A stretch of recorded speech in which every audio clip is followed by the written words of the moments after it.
जय सिया राम। मैं हूं पंडित अरविंद गौर। स्वागत करता हूं आपका अपने YouTube चैनल ज्योतिष विद पंडित गौर में। आज की चर्चा का विषय है गुरु का वक्री होना। गुरु 28 जुलाई 2022 को वक्री होंगे और 23 नवंबर तक वक्री रहेंगे। 24 नवंबर को मार्गी हो जाएंगे। तो गुरु अपनी स्वराशि मीन में चल रहे हैं और इसका क्या प्रभाव हो सकता है हर एक लग्न पर, यही हमारी चर्चा का विषय है। तो कुछ चीजें पहले समझने की कोशिश करते हैं कि वक्री का अर्थ क्या है। वक्री का अर्थ है टेढ़ा चलना, कुटिल चाल, रेट्रोग्रेड या तिरछा चलना।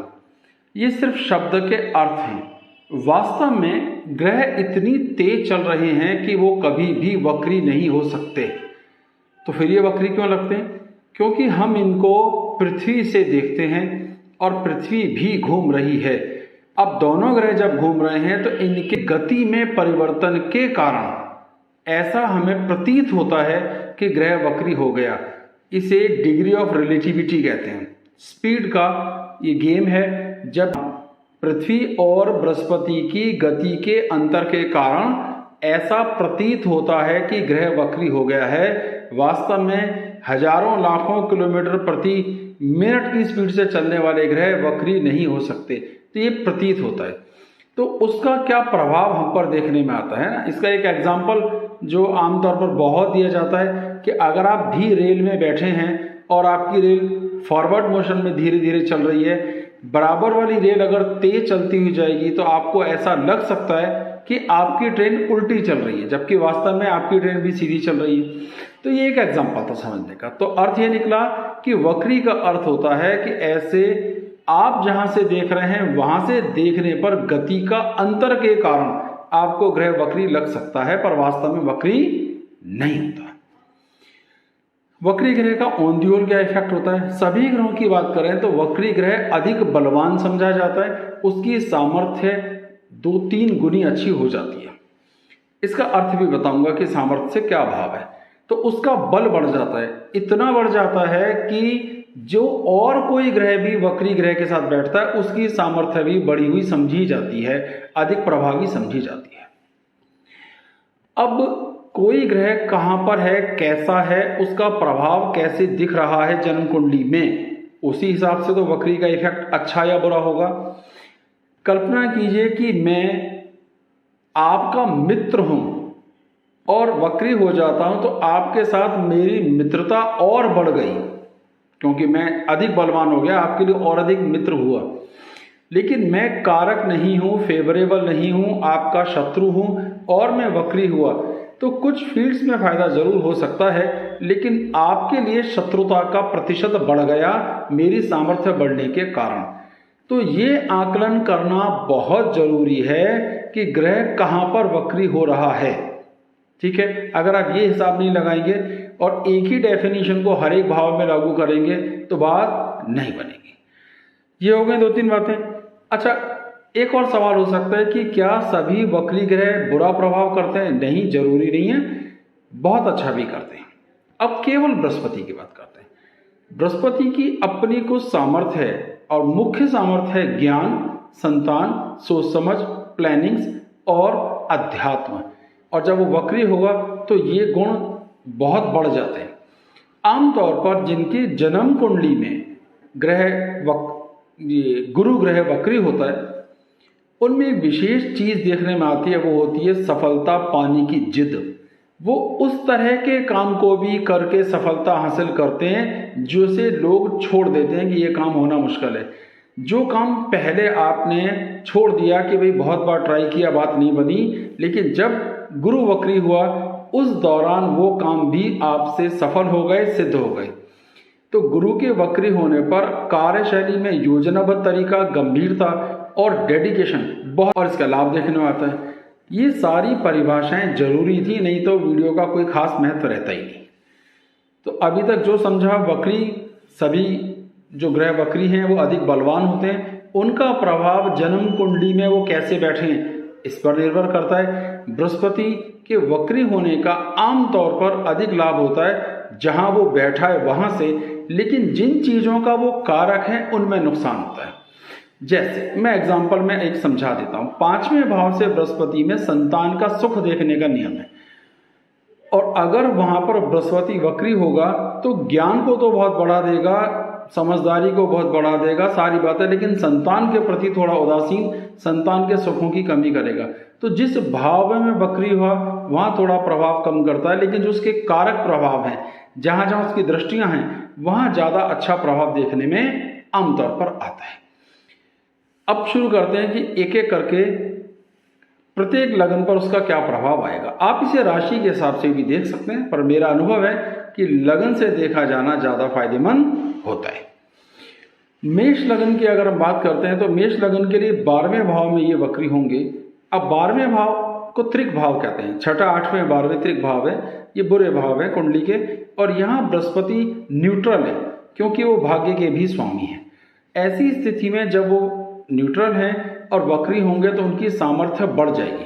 लेकिन कहाँ बैठे हैं? 12वां घर, और 12वां घर क्या है? खर्चों का, हमारे पैसे खर्च होने का, मेहनत खर्च होने का, जिसका रिजल्ट ना मिले, तो हमारे ये खर्चे, हमारी सिरदर्दियां थोड़ी और बढ़ जाएंगी। लेकिन इसका एक विशेष लाभ क्या होगा? सिरदर्दियां बढ़ेंगी, खर्चे बढ़ेंगे, भागदौड़ बढ़ेगी, हॉस्पिटल के चक्कर भी लग सकते हैं, लेकिन शत्रुओं के साथ तालमेल होगा, उनके साथ कुछ पुरानी सेटलमेंट जो बाकी थे वो हो जाएंगे। किसी का पैसा अगर आपने उधार वापस लेना था उसके मिलने की संभावनाएं देखने में आ सकती हैं। तो कोई इस दौरान, क्योंकि हॉस्पिटल जाओगे तो किसी बीमारी से भी आपको मुक्ति मिली, तो इस तरीके से क्या लाभ हुआ कि वो जहां बैठा है वहां का तो उसने प्रभाव बहुत बढ़ा के खराब करा, खर्चे बहुत बढ़ा दिए, लेकिन उन खर्चों के कारण बहुत सी समस्याएं, कुछ लेनदारी, कुछ देनदारी, कुछ हेल्थ इश्यूज, कुछ किसी के साथ कन्फ्लिक्ट था, उनको सॉल्व करने में मदद देगा। तो ऐसे काम जो पहले नहीं हो पा रहे थे, अटके हुए थे, या लगता था शायद होंगे ही नहीं, वो अब होने शुरू हो गए। ये इसका तरीका है। वृषभ लगन की बात करते हैं तो 11वें भाव में बृहस्पति बैठे हैं। अब बहुत अच्छी स्थिति है, लेकिन यहाँ वो त्रिषडाय के स्वामी भी समझे जाते हैं, इसलिए अशुभ है। 6ठे भाव से 6ठे भाव में बैठे अशुभ समझा जाता है, और अष्टम भाव के स्वामी है, तो ये भी यहाँ कारक नहीं है, लेकिन ये आमदनी को आमतौर पर बहुत अच्छा दे रहे थे। अब वक्री होने से आमदनी के प्रति थोड़ी सी रुकावट आएगी। संतान के प्रति तालमेल की स्थितियां, भाइयों के साथ तालमेल की स्थितियां, यानी हम कमाने के प्रति, आमदनी के प्रति तो थोड़े उदासीन हो सकते हैं, लेकिन भाइयों के साथ तालमेल, अपने स्टाफ के साथ तालमेल, संतान के साथ तालमेल, कुछ पढ़ने के लिए, जैसे होता है नौकरी छोड़ी और कुछ पढ़ना है, इस तरीके की स्थितियां देखने में आती हैं। जीवन साथी के साथ तालमेल में सुधार देखने में आता है, तो प्रभाव और जगह पे बहुत अच्छा देखने में आएगा। जहां पर है वहां से थोड़ी सी नेग्लिजेंसी देखने में आएगी कि भाई मन नहीं कर रहा, इस तरीके से इसको समझिए। अब मिथुन लगन की बात करते हैं। मिथुन लगन के लिए दशम भाव में बैठे हैं, यहाँ पर ये कारक हैं और इन पर सेंट्रल इफेक्ट के हिसाब से या केंद्र अधिपति दोष भी लगता है, क्योंकि 2 केंद्रों के एक साथ स्वामी है, तो ये न ज्यादा शुभ है न ज्यादा अशुभ है, एक एवरेज स्थिति है। दशम भाव हमारा जीवन स्तर, हमारा रुतबा, हमारी शान, हमारी पोजीशन को बिलोंग करता है, और जब यहाँ ये वक्री होगा तो हम अपनी इन सब चीजों के प्रति उदासीन हो जाते हैं। ठीक है, अच्छी पोस्ट है, सारी बात है, लेकिन कहीं घूम के भी आना चाहिए, जीवन का कुछ आनंद भी लेना चाहिए। अति परफेक्ट जीवन जीने की बीमारी कभी कभी देखने में आती है, इससे आपका नॉलेज दूसरे के लिए बोझ बन जाता है, आपकी सामर्थ्य दूसरों के लिए सिरदर्द बन जाती है। तो क्या होगा जब गुरु यहाँ पर वक्री होगा? तो मिथुन लगन वाले अपने ज्ञान को अत्यधिक बढ़ाने के कारण दूसरों के लिए बोझ होना शुरू होंगे, लेकिन बोली भाषा में इंप्रूवमेंट देखने में आएगा, खानदानी रुतबे में तालमेल स्थितियां ठीक होंगी, परिवार में अगर कुछ मनमुटाव थे तो वो सॉल्व होंगे, पेरेंटल इफेक्ट से मिलने वाली संपत्ति का भी लाभ होता हुआ दिखाई देगा। अपनी जर्नल इमेज, अड़ोस पड़ोस में आपकी सामर्थ्य, हायर एजुकेशन का प्रयास, मकान और वाहन लेने के योग बनेंगे, और शत्रुओं के साथ तालमेल की स्थितियां बनेंगी, यानी जो आपका विरोध कर रहे हैं उनके साथ भी मीटिंग्स होंगी और वो भी आपको फेवर करेंगे। तो फायदा तो बहुत सारा हो गया, लेकिन जिस पोस्ट पर आप बैठे उस पोस्ट के कारण आप जो सुख दे सकते थे दूसरों को वो अब नहीं दे रहे। नहीं साहब, rule is rule, file perfect होगी तो साइन करूंगा, नहीं तो नहीं करूंगा, ऐसे समझ लीजिए। कर्क लगन की बात करते हैं तो भाग्य स्थान पर ये बैठेंगे, और भाग्य अर्थ होता है कि अति भाग्यवादी अब हो जाएंगे।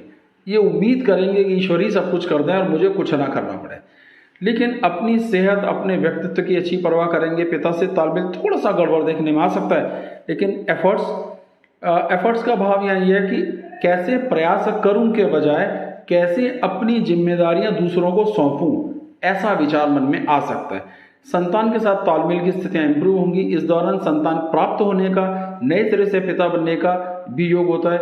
इनिशियल एजुकेशन, अगर आप छोटे हैं तो आपकी प्रारंभिक शिक्षा में ये बड़ा फायदेमंद साबित हो सकता है। कोई कंपटीशन एग्जाम दे रहे हैं तो ये समय आपके लिए बड़ा फायदेमंद साबित हो सकता है। विवाह के लिए भी ये समय को सही समझा जाना चाहिए। तो विवाह होने का योग बन रहा है, संतान की प्राप्ति का योग बन रहा है, कंपटीशन एग्जाम्स की क्वालिफाई होने का योग बन रहा है। अपनी जिम्मेदारी दूसरों को सौंपना कि ये काम अभी मैं नहीं करूंगा, आप देख लो, इस तरीके से जब कभी कभी पिता पे भी सौंपी जा सकते हैं। तो ये एक मिला जुला सा असर देखने में आ सकता है। सिंह लगन की याद करते हैं तो अष्टम भाव में बैठे, 8वें घर में सौग्रही होकर के बैठे, अपने आप में ये एक योग होता है, विपरीत राजयोग भी इसको कहते हैं। अब यहाँ स्थिति है कि 8वां घर हमारी एक्सपर्टी को दिखाता है, हमारी सामर्थ्य को दिखाता है, किसी सब्जेक्ट में हम विशेष योग्यता प्राप्त करें, रिसर्च करें, कुछ इस तरीके की चीज़ें दिखाता है। विदेश की यात्राएं करवाता है, समुद्री यात्राएं करवाता है। लेकिन जब ये वक्री होगा तो इनके प्रति थोड़ा सा उदासीन होगा, अपनी एक्सपर्ट काम को छोड़ के इधर उधर के कामों में वक्त बर्बाद करेगा, तो खर्चे बढ़ाएगा, फिजूल की भागदौड़ बढ़ाएगा, ऐसा देखने में आएगा। इसके साथ ही भाषा का थोड़ा सा दुरुपयोग होगा, जाने अनजाने कुछ ऐसी भाषा बोली जाएगी कि परिवार के लोग आपसे नाराज हो जाएं या आपकी बातों से सहमत ना हो, या आपको उनकी सहमति की परवाह ना हो, माने नहीं माने मुझे तो जाना है, मैं तो करूंगा, ऐसा देखने में आ सकता है। सुख की प्राप्ति होती है, माँ के साथ तालमेल होते हैं, माँ के साथ विचार मिलते हैं। अगर कोई वाहन खरीदने का इच्छा रहेगी तो वो भी लिया जा सकता है। तो मकान के लिए भी, हायर एजुकेशन के लिए भी विदेश जाने की संभावनाएं देखने में आती हैं। तो लमसम अच्छा है। कन्या लगन के लिए 7वां भाव में बैठा है, जो विवाह के इच्छुक हैं उनके लिए तो विवाह का योग बन ही रहा है, लेकिन जो पहले से वैवाहिक हैं उनके लिए वैवाहिक जीवन में कुछ खींचतान देखने में आ सकती है। अपनी सेहत के प्रति थोड़े उदासीन हो सकते हैं, अपने वैवाहिक जीवन के प्रति थोड़े लापरवाह हो सकते हैं, पर अपनी आमदनी के प्रति बहुत सजग हो जाते हैं, अपने एफर्ट्स के प्रति। तो आप सारा कंसंट्रेशन अगर अपनी इनकम के लिए, अपने प्रयासों के लिए दोगे, कहीं ना कहीं आपकी सेहत, कहीं ना कहीं आपका वैवाहिक जीवन डिस्टर्ब हो रहा है, जो आपको पता ही नहीं चल रहा है। तो अत्यधिक मेहनत के कारण, अधिक इनकम प्राप्त करने के कारण वैवाहिक जीवन और सेहत को लेकर के थोड़ी लापरवाहियां देखने में आ सकती हैं। तुला लगन वालों के लिए 6ठे भाव में बैठता है। अब 6ठे भाव में जब भी कोई ग्रह मजबूत होता है तो वो शत्रुओं से संबंधित समस्याओं को देता है। ये समझिए, पापी ग्रह होता तो शत्रुओं पर भारी पड़ता है। अब बृहस्पति है, शांत ग्रह है, तो ये लड़ने के बजाय शत्रुओं को अपनी कुटिल नीति से, अपने ज्ञान से, अपनी बुद्धि से तालमेल करने की कोशिश करेगा।